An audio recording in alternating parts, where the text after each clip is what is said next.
So is it going to be like a 3, 2, 1, or we just go We're live? live. Oh, we are live? Okay, we are live. Okay, hello, assalamu alaikum, everybody. I'm Shaista Kazmi, and today we are here to talk about the topic how to counter hate and extremism using art. This topic is close to my heart and to all those people who love arts and peace. First, I would like to introduce the topic in a few lines. The history of hate and extremist ideology is as old as humans. It manifests itself in different forms in different times.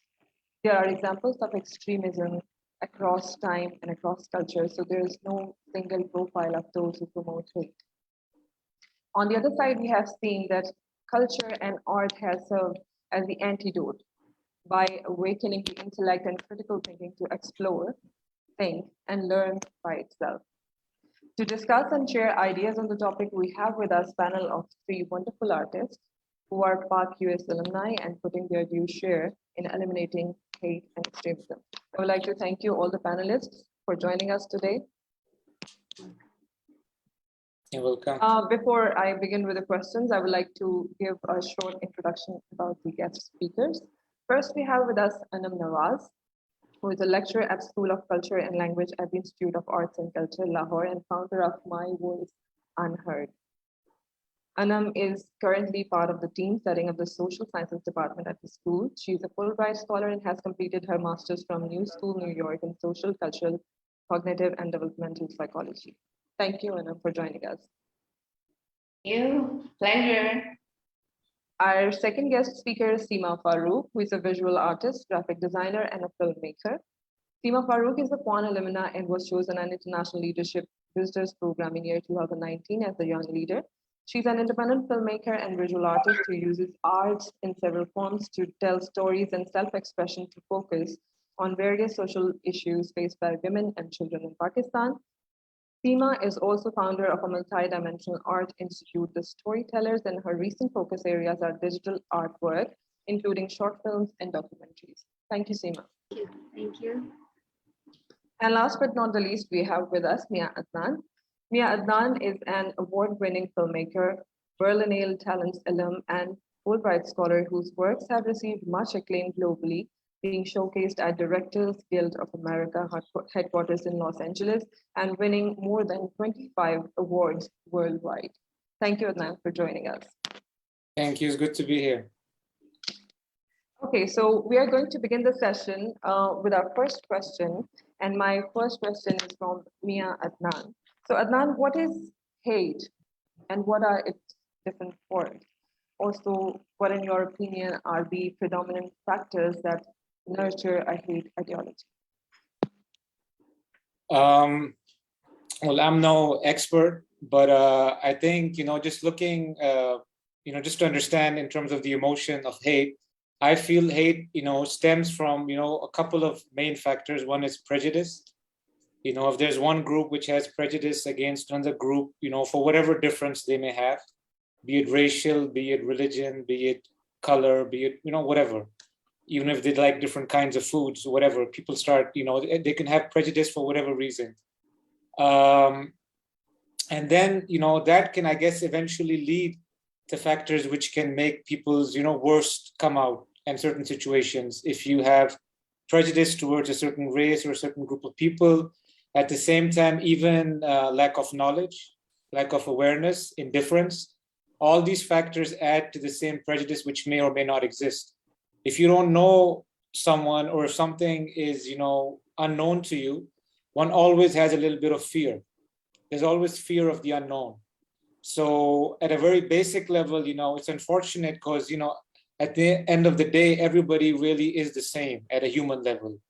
I keep saying we have the same fears, we have the same wants, we have the same desires. We all want to do well. A mother wants to take care of their child. A child wants to go, live his life, her life, pursue their dream. So everybody has that as a universal thing which puts us together. But then all these other layers come based on, politics, power, greed, whatever sells, whatever works to get your narrative across. And also to some extent, I feel to keep people in control. Once you have a group in control based on fear, you can do whatever you want. And whenever things get out of control, you raise the fear flag again. So hate is a very easy thing to tap into.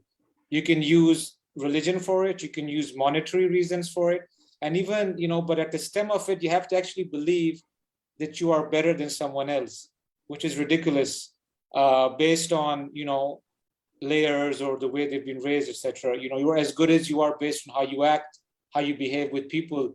Everything else is just a circumstance of the environment that you are sort of, raised in. But as a sort of basic level, I feel it starts from feeling that you're better than the other. And at the same time, it comes from fear. When you're scared that this person is going to eat me up or something, and you start putting things in place and exaggerating it. That I feel is I would call them, I guess, the people who believe in it. But the people at top, it comes from politics, greed, power, money, and then they can utilize the prejudice and the fear in the common man, or even common woman, and use that to increase that hate and indifference, for their personal gain.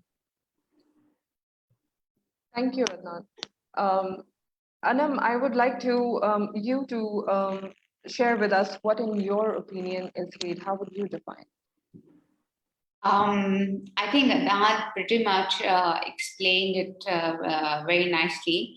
But coming from a psychological point of view and the methodological definition of hate is about it's number one, instinctual. So it's part of your human nature.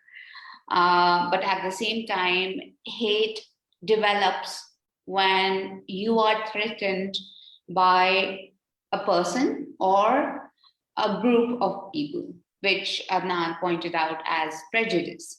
So definitely hate is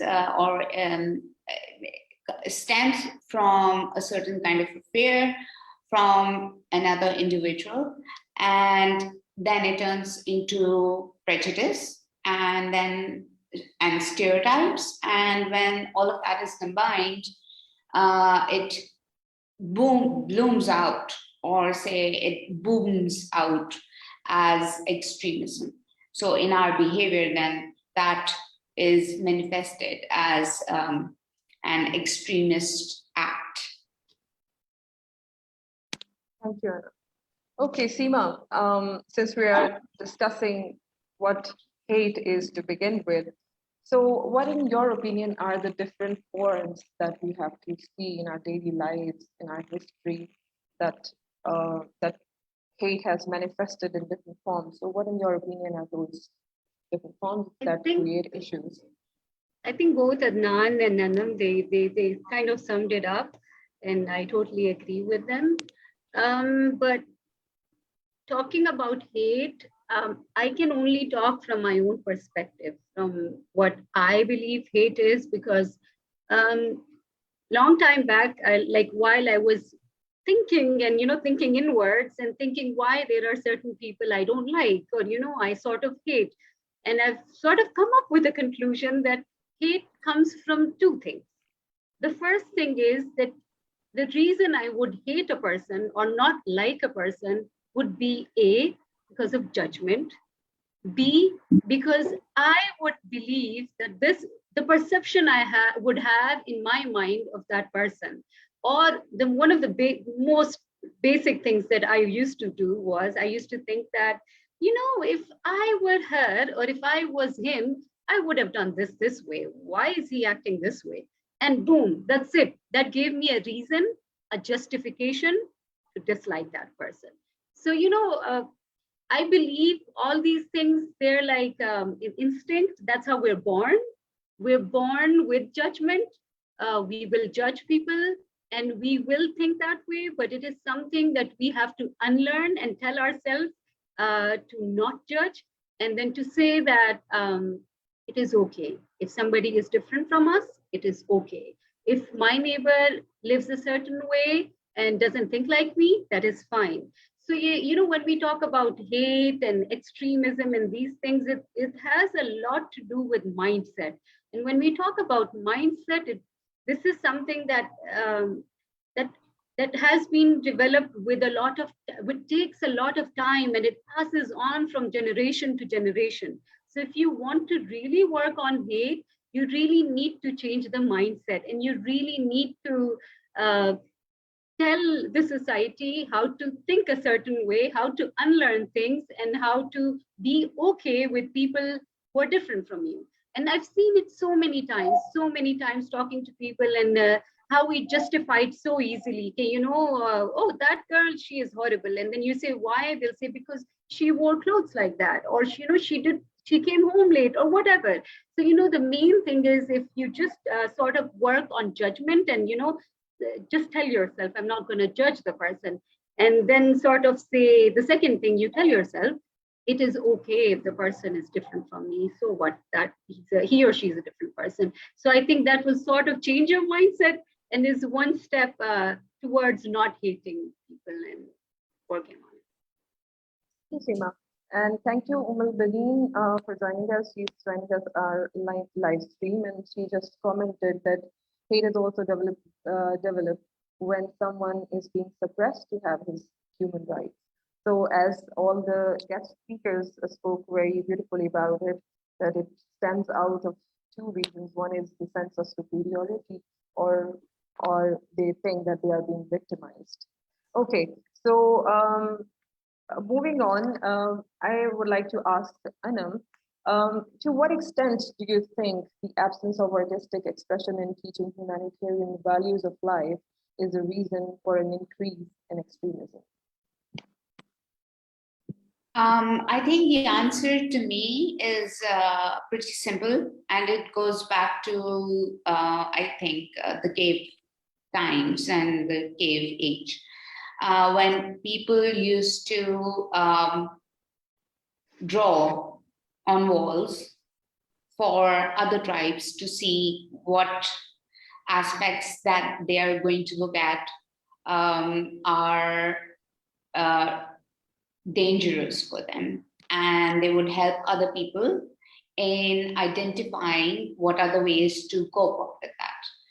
So to answer your question, art in itself is something which goes beyond our times, from the times when we were not even Homo sapiens like this, that people have used it to counter or give messages about protection, about being safe.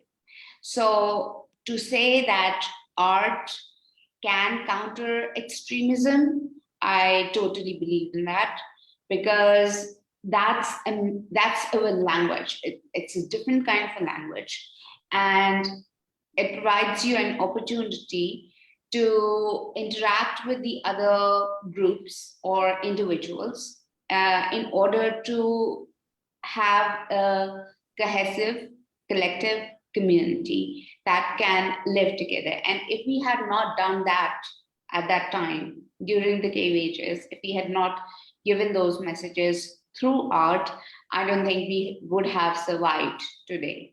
It is just because of art that certain messages were transferred from generation to generation that saved us. And over time, yes, art became aesthetic, more aesthetic, but at the same time, it is a very good tool to counter the extremism or hate or violence against other communities, against other individuals.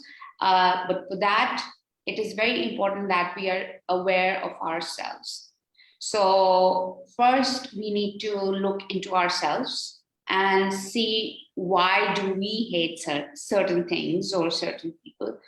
And then through art, we can use many techniques to transfer messages for our community, for the people that we live with, and for ourselves, to protect ourselves and also counter the extremism that is within ourselves and also outside ourselves.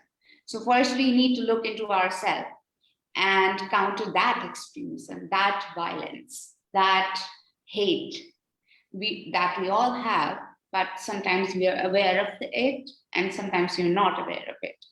So having an awareness of that internally first, and then manifesting it outside through art is the way through which we can counter extremism through art. And it has been done, it's not a new phenomenon. It goes back to the cave ages. So my point of view in that regard is this. True, thank you. And we have another comment, rather a question. Rubina Server is saying that tolerance is the most needed thing in the world of today to tackle these issues. So Adnan, how would you comment that using arts, this is very true that we do not tolerate the otherness and the difference. So how using arts we can counter this issue particularly? I think tolerance is key. Just one thing before I go ahead is that I personally don't believe that you're born and you hate from the moment that you're born, right? When a baby is born, you know, a baby might have certain traits, like maybe they're a little greedy. If there are two babies sharing a piece of cake, one of them might grab it and eat it, so that's greed.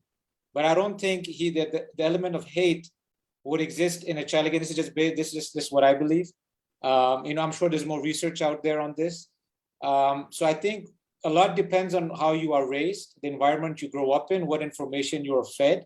Because you could have two individuals born in two different places, or put the same individual and have a parallel life in another place.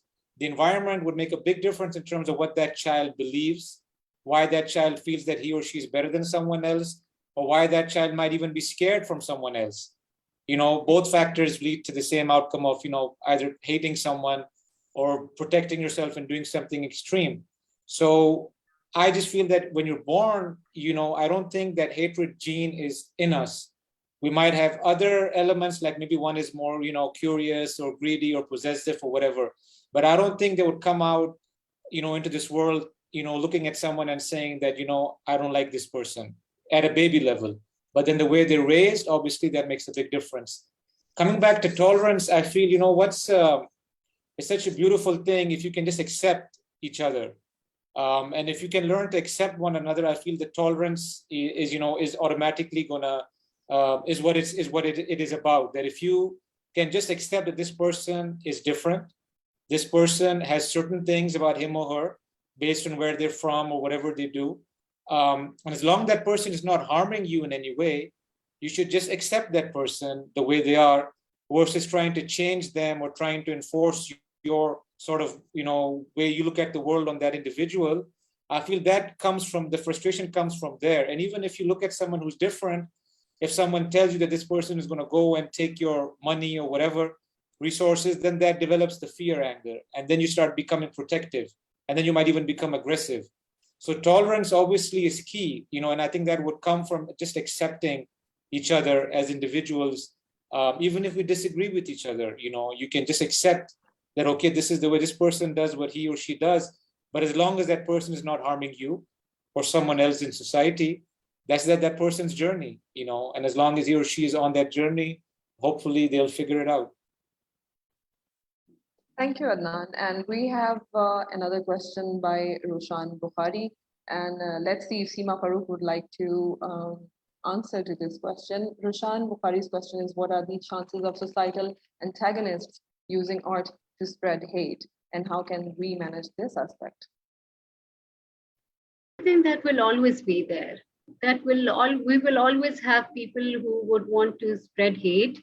And like maybe yahi soch rahi thi ke, you know, when we talk about hate and extremism, so what I see is the way I visualize it or I imagine it is that we have a broad spectrum, or ek end pe we have hate, and the opposite or iske dusre end pe we have love, which is art. So we artists, we are peacemakers. We love things, and that's how we think. We cannot hate. There is no room for hate when you're an artist. You love people. So meri nazar mein, if there is hate, if there is extremism, how you can counter that is through love, through art. Looking back at things, how Anam said something that was very interesting, how she said, you know, when we talk about art, art is not something which we just see nowadays, or it's not something that is happening now. This is something jo ki cavemen ke zamane se tha. So, if you watch documentaries, even before people could write or learn how to write, they knew how to paint. And when we paint ki main baat karti hu, you'd see caves jisme there was no sign of writing, lekin they had splashes of paint, or back then when they had paint was struck it through, they would blow the paint on inside the cave. And that was their way of saying we were here. Yeah, putting paints on their hands and then handprint. That was their way of saying expression, self-expression, we were here. So, when we talk about art is, that is not something we can exclude from our life. And that is not something we can say this person is artistic. When we talk about art, everybody's a born artist. We're all artists. It's just that some of us accept it, work more on it and enhance it, and some of us don't get the opportunity to work on it. And similarly, we humans understand things more, listen to things more, see things more when they're told to us in an artistic way. For example, when you have a little baby, usko jab aap sulate hain, so you don't put the child to sleep in a very robotic way. There is a way you put the child to sleep. It's like art. Usko back and forth, jis tarah aap tap kar rahe hote, then you sing in a particular way. And when you do that, immediately the child goes back to sleep. So, when we talk about art, it's not one thing. It's like you see art in so many different forms. And when it's done in that way, people understand it more. Or इसी के साथ, I always find myself saying this, we artists, we hold a lot of responsibility, because we artists, हम जो है, we have a lot of power. Power हमारे पास इस तरह है कि we are influencers. हमें पता है कि when we talk, हम बात करेंगे, so it will make a difference, because we know how to talk, because we know how to get people emotional, we know how to make people listen to us.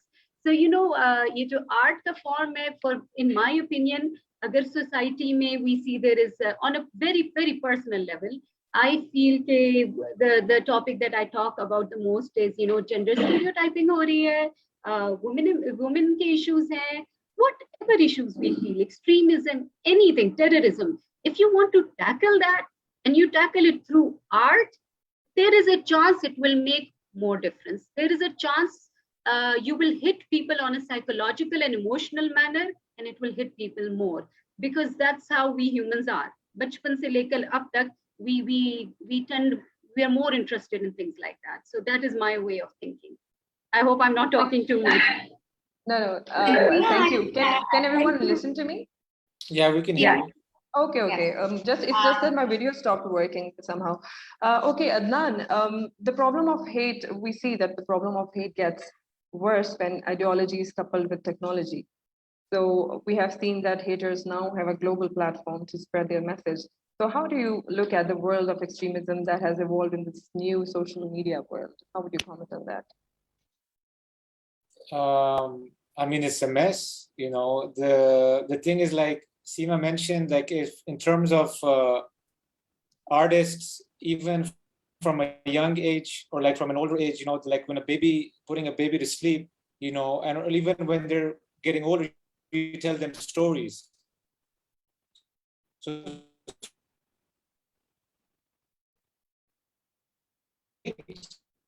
or even spread love. Like when you're teaching a kid, you're telling them a narrative about a certain character, a certain place. So all those things will affect that child's mind as they're growing up. So if you're going to bring in prejudice and those elements in your stories, that because someone was of a certain color or someone was of a certain religion, they were the bad guy, good guy, stuff like that, that stuff is going to influence that child. And that was the issue even like when kids watch films and cartoons in the West, now there are a lot of stereotypical stuff and hatred, even in nursery rhymes. When you go back, nursery rhymes used to sing as children had elements of racism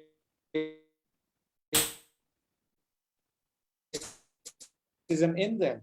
But when they rhyme and they sound good, we be aware of that and then raise the child accordingly. And that's why even, just telling a story to a child can make such a big difference based on what they believe and see in the world. So I think that's very important. That's like the most basic beginning. But at the same time, artists can also hate. Like there are artists who use their talent to spread hate. That's just unfortunate. And that's where social media comes in. I would love to believe what Seema is saying, that all of us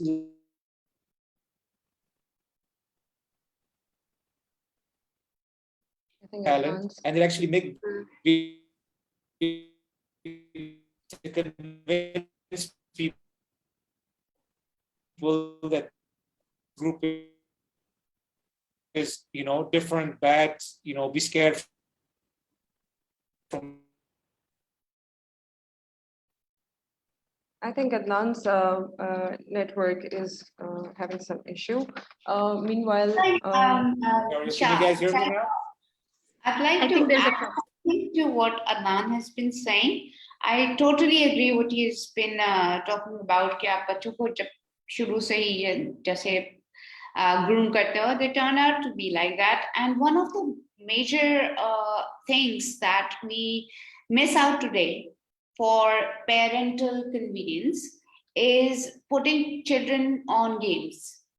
And it is research proven that certain games which are violent make children violent. And if they make children violent, they make them violent when they grow older. So extremism also has a root from coming in from there as well. The video games that we play, right? There's killing, there's mugging, there's robbery, there's everything. So the way we groom our children today, definitely what Adnan has been saying, plays a vital role. But I just wanted to add the aspect of having video games that induce violence in small little children, and that manifests later on as extremism and prejudice and stereotype. So thank you. I think I would just like to add on to what Anam said. I totally agree with you. And interestingly, there are so many times we are telling our kids stuff and we don't even realize what we're saying because that's what had been told to us. For example, when a child is not going to sleep, or not listening to us. So one of the things I've seen many parents do, I cannot judge, probably maybe I might have done that too. But you see parents do is like, shh, sleep or else, I'll call a big black cat is out there. The big black cat will come. Why big black cat? Why not the big white cat? Yeah, why not the white cat? Or why say that big fat lady's out there? Why fat lady? Why? So there are so many things we find ourselves saying that we don't realize. For example, when we look horrible, we say, "Yaar, main to masi lag rahi hu." Why? Why? What's wrong with looking like a masi? Yeah, a driver. Why? What's wrong in looking like a driver? And we see these things on TV. We see these things on TV. We see these things on social media. But we've seen it so many times that we've stopped seeing it as something that's wrong. That is one problem. And Seema, just to add to what you're saying, I mean, when we put a child to sleep, why just induce fear in them? I mean, why to say, "Bhai, kali billi aa jayegi ya safed aa jayegi," and go to sleep? Well, why not try something else? Okay, let me tell you a story. Let me sing you something. Let's talk about something. All right. So why do we induce that fear? Shuru se hi, I'll call this person if you don't do this. Yeah. True. So as we discussed in the beginning, that it travels from generation to generation. So first, I would like to ask this question from all three of you, that these are the problems prevalent in our mindset. These are, deeply enrooted in our mindset. So what the artists in the present times are they countering these issues at the level of the core?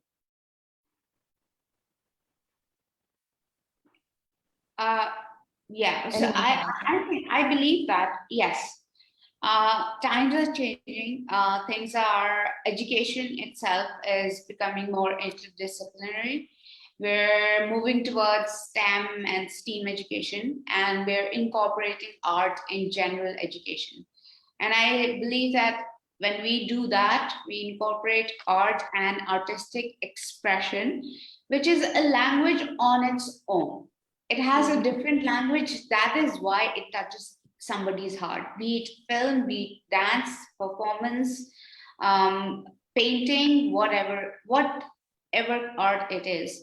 If we start inducing that right now into the education system of our generation, I think that's going to play a vital role in self-expression. And once we move towards expressing ourselves, I believe that helps in becoming more tolerant.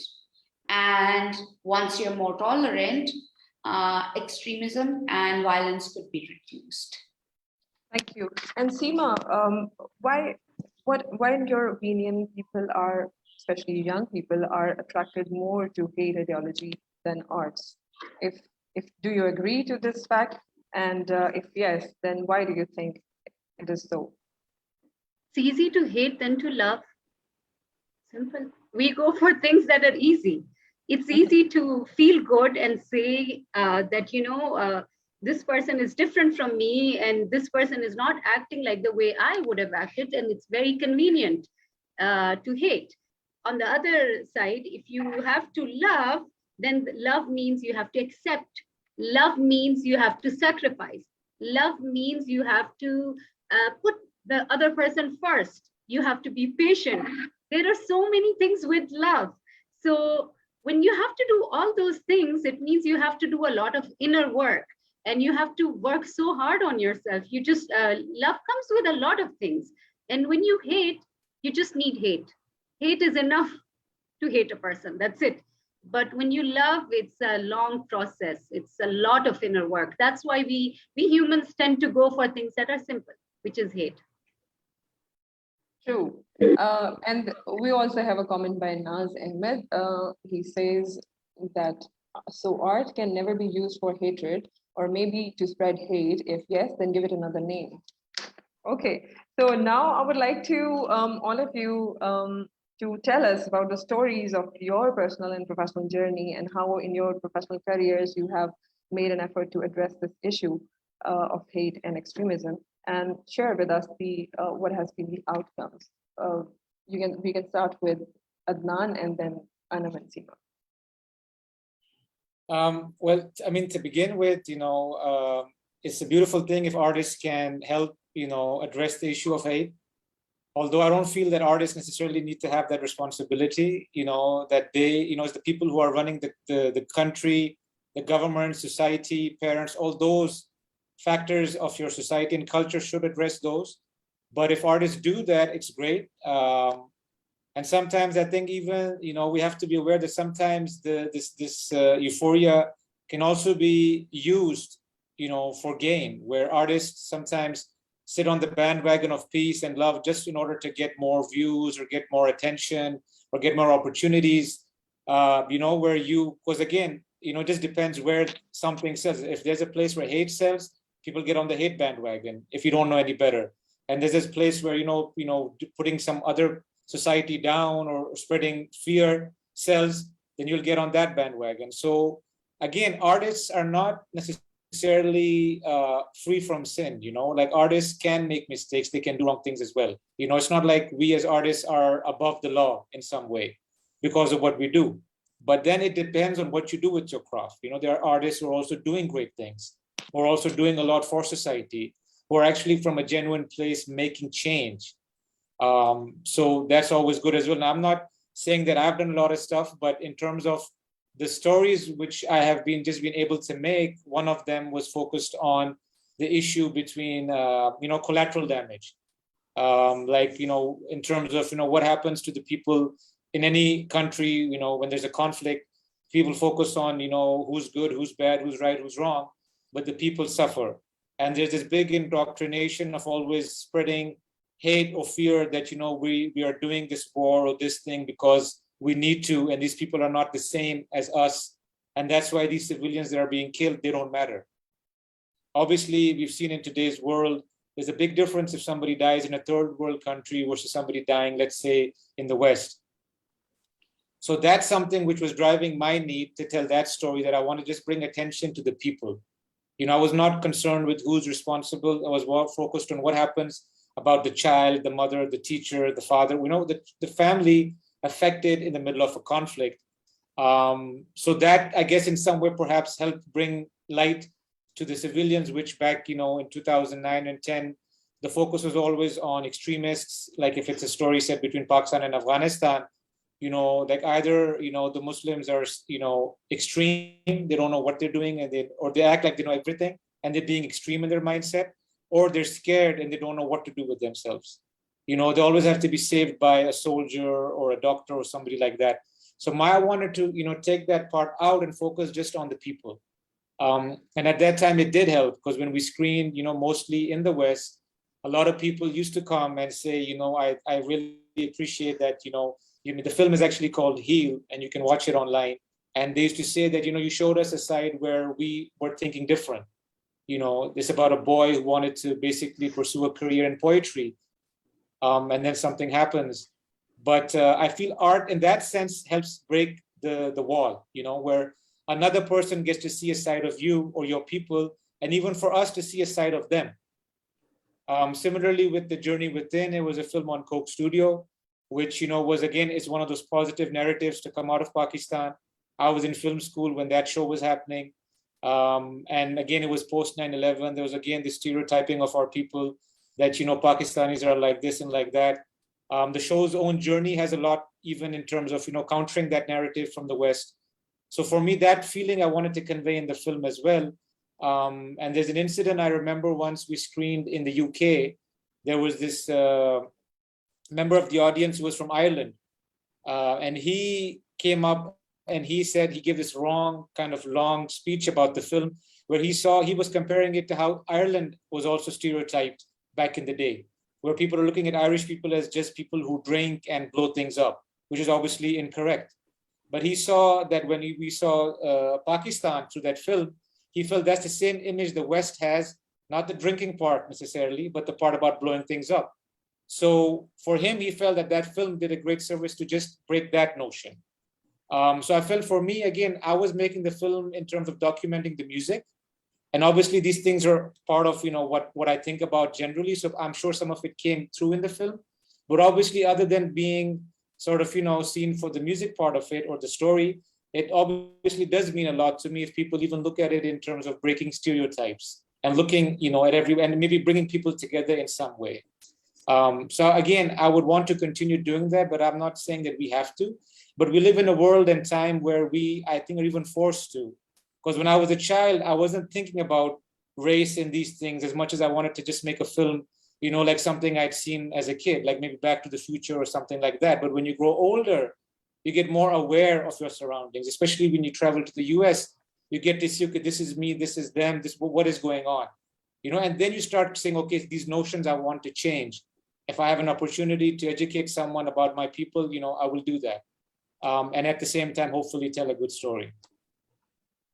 Thank you, Adnan. And I have watched Heal, and I must say it's impressive. So Thank you. Thank you. Moving to Anam. Anam, what do you have to share with us regarding your personal journey? Well, I think my personal journey is very personal. I'm a psychologist. I'm not an artist, but I do combine psychology, therapy, and art together. So I have some personal as well as professional experience in that.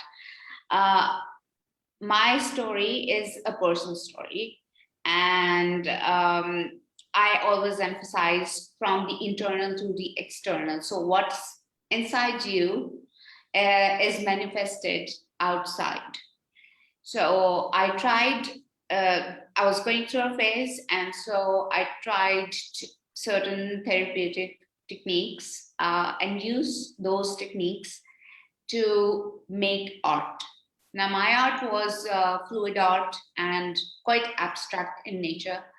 And it took me about a year to really be aware of myself, about the better parts and the not so better parts, about the darker sides and the lighter sides, and about the aggression and violence I had inside me, which I wasn't aware of.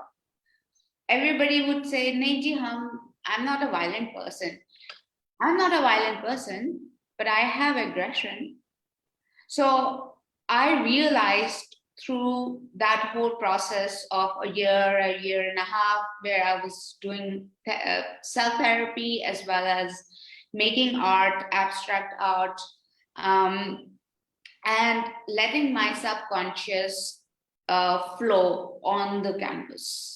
And that helped me realize that the extent of my aggression and how I can regulate it and how can I manifest it in the society in a way that's more positive and helps other people as well to realize their own selves. And once you do that, and you're more aware of yourself, there's definitely more chance of being more tolerant and being more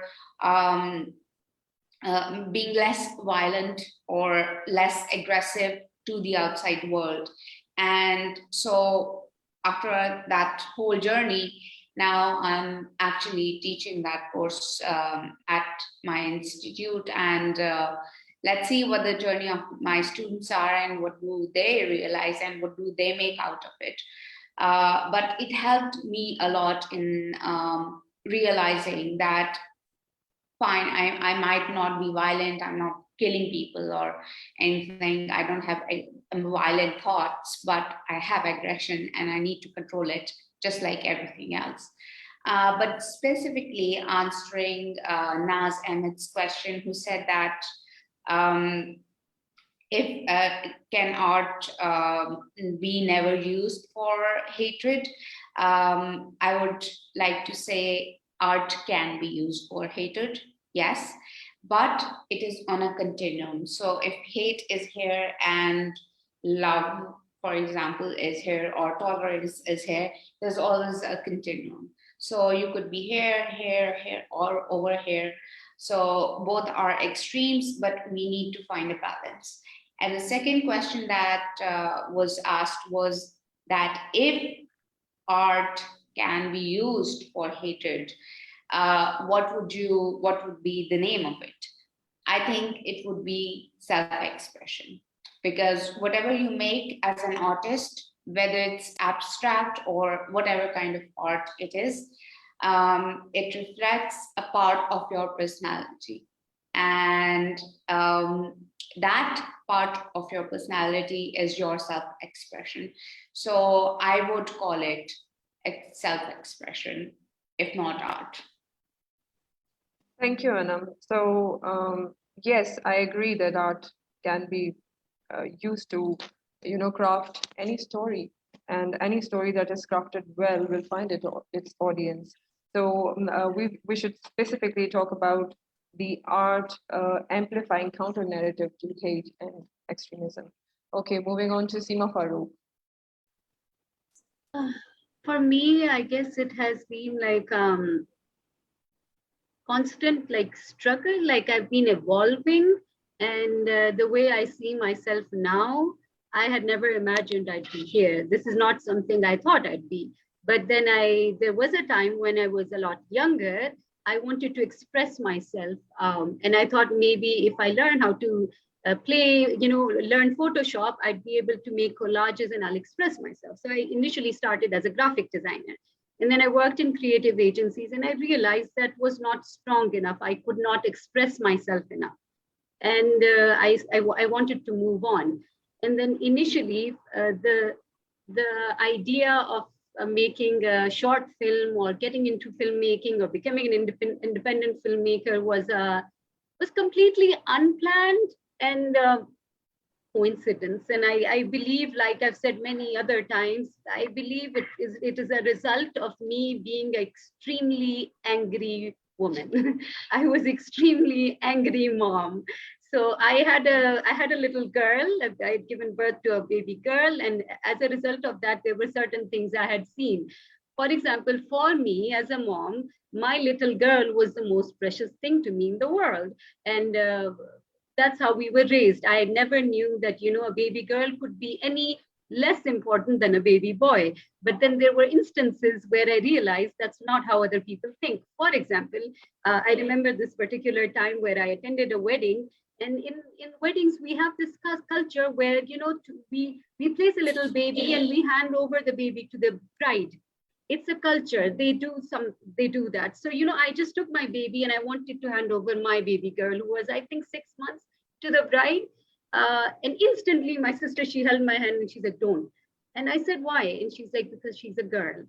God forbid, if they have a girl, they're going to blame you because you gave them you handed over a little girl. And that was one of the first shocks for me.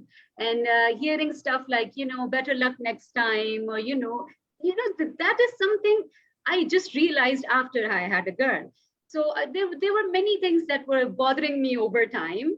And then one day, I remember this particular day while I was watching this morning show, and out of complete boredom, I just turned it on and I see they're talking about how we can be fair. So they're explaining the whole morning show was about how a young girl can be fair. And then in the end, she goes like, that you should put red lipstick on. And I remember I turned off the TV and I'm telling myself, I'll wear a black lipstick. Don't tell me what to do. I'll wear a green lipstick. And that day, I just took a green lipstick. I made it up from my shades and I wore it and put it on my Facebook as, my inner rebel, and felt angry. So I was quite angry that, why are they telling us to act a particular way? Why is the TV telling us to be fair? Why are they telling us all these things? We don't need to be told. We are just fine the way we are. Now, I was that angry woman and I wanted to express myself, but I never studied in a filming school. I didn't have a proper, I was a computer scientist, so I didn't know how to express myself, but I had the passion. And then that's how I discussed it with a friend, and we went, and I would have done this way. Why is he acting this way? And express myself.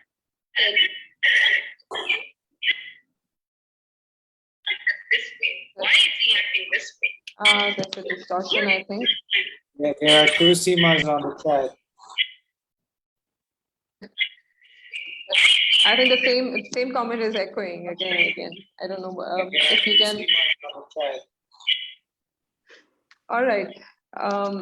Please continue if you're not done yet. I don't know if you can.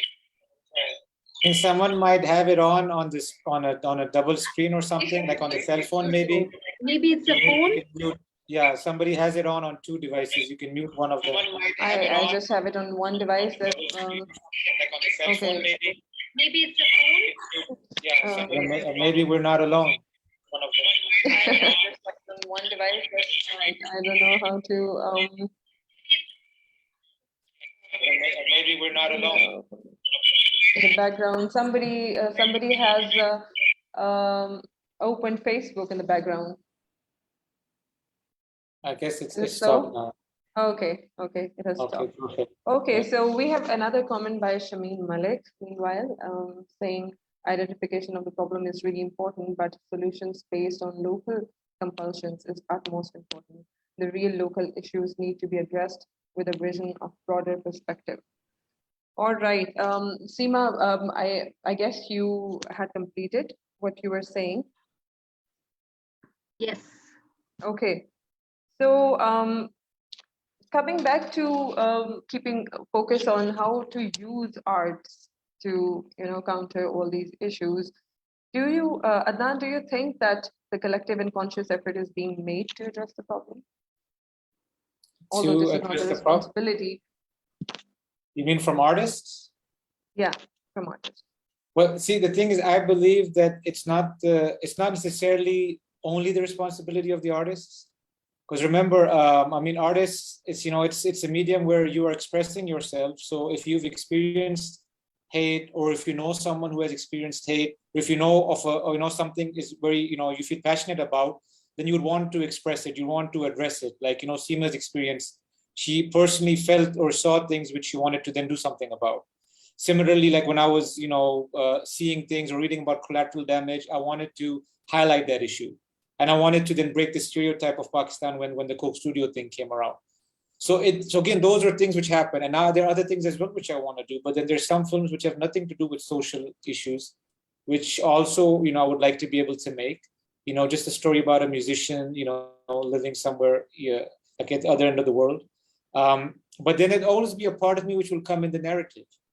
So if these matters are close to me, I will always bring it in some way or form in the film.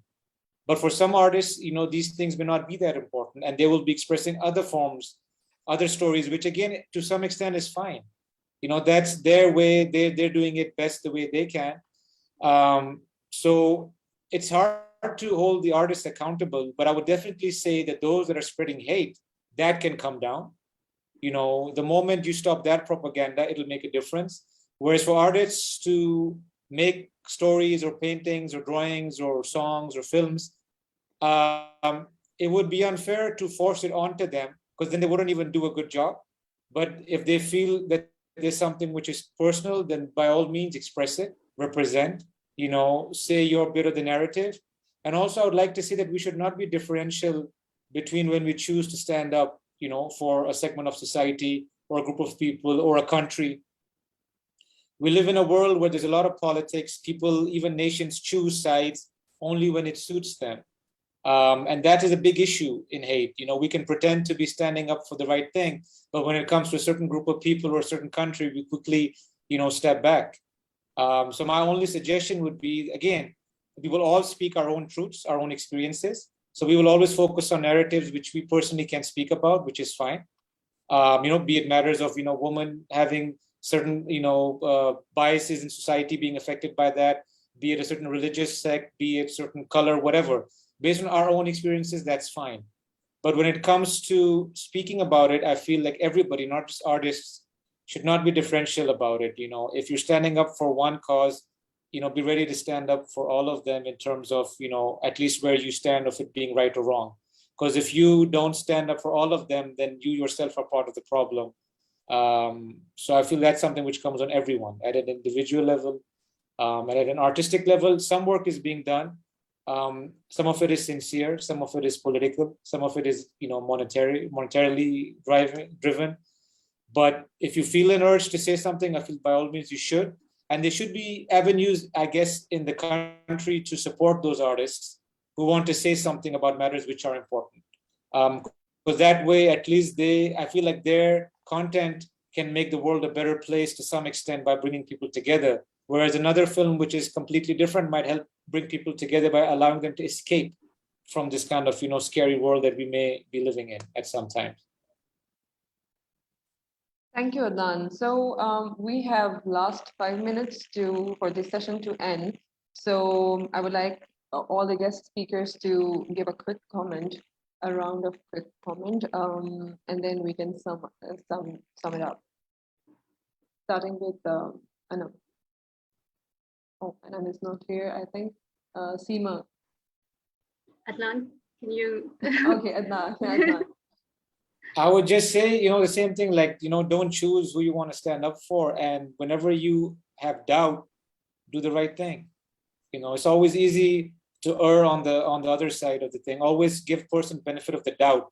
If you feel somebody's doing something to you because of some bias, give him or her benefit of the doubt. In that process, that person might learn from you. That person's views might change. And if you're yourself in a position where you are about to do something, because Anam said a very important thing, everybody at some level has some levels of, bias against certain groups. It just depends what circumstances we are in when it can take out the worst in us or the best of us. So that's a good point that she raised. But otherwise, I just like to say, when in doubt, do the right thing and always do the right thing. Thank you. Thank you, Adnan. Seema, any last? I would like to say, add on to what Adnan said. I think, that's how we're born. We're born, we judge even as, I was talking to a friend the other day and I was like, even as babies, when a 4-month-old baby, when the 4-month-old baby sees a new face, the baby is constantly judging. And one of the first things the baby does, if it's an unfamiliar face, the baby starts crying and, you know, feels insecure, because the baby is judging. We're born with judgment. We tend to judge as humans. So that is something we need to work inwards, and we need to work on ourselves, and we need to teach ourselves not to judge and to accept that people think differently. They don't think like us, they're not us, and it is okay. That's about it. Thank you, Anam. And with that, I would like to close today's session. Thank you very much for. We have Anam here. Anam's Anam is here. back. Okay, we have Anam here Anam's again. back. Welcome back, Anam.